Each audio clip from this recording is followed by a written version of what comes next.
Okay, எங்கள் வீட்டில் carpet மாற்றுறோம் எங்கள் மாஸ்டர் பெட்ரூமில். இப்போ வந்து கார்பெட் எடுத்துட்டாங்க. எடுத்ததுக்கப்புறம் இப்படி தான் இருக்கும் போல். ஒரு சின்ன கார்பெட்டுக்கு கீழே ஒரு சின்ன ஒரு கார்பெட் இருக்குல்ல, இது ஈரமாக தான் இருக்குது. ஏன்னா எங்கள் வீட்டில் தண்ணி ஒழுகுச்சு, ஏசியிலேருந்து தண்ணி ஒழுகினதுனால எங்கள் கார்பெட்டுக்குள்ளே இருக்கிற கார்பெட்லேயும் தண்ணி கொஞ்சம் ஈரமாக தான் இருக்குது, இன்னும் காயலை போல். இந்த ஈரத்துக்கு மேலே தான் நாங்கள் படுத்திருந்துருக்கோம். ஓகே, இன்றைக்கி ஃபுல்லாக மாற்றிடுவாங்க. இன்றைக்கி புது கார்பெட் வந்துடும் எங்களுக்கு. ஓகே, இதுதான் எங்களுடைய கார்பெட் சேஞ்சிங் ஒரு ஷார்ட் வீடியோ.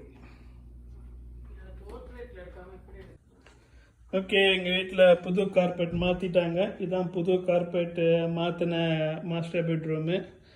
இப்போ ரொம்ப நல்லா இருக்குது. இப்போ எங்கெல்லாம் தான் எப்போதும் ஈரப்பதம் இருக்கும், இப்போ எந்த ஈரப்பதமும் இல்லை, நல்லா ஃப்ரெஷ்ஷாக இருக்குது.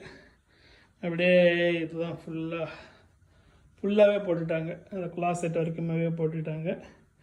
இதுதான் நம்மளுடைய மாஸ்டர் பெட்ரூம் புது கார்பெட்டு. ஓகே.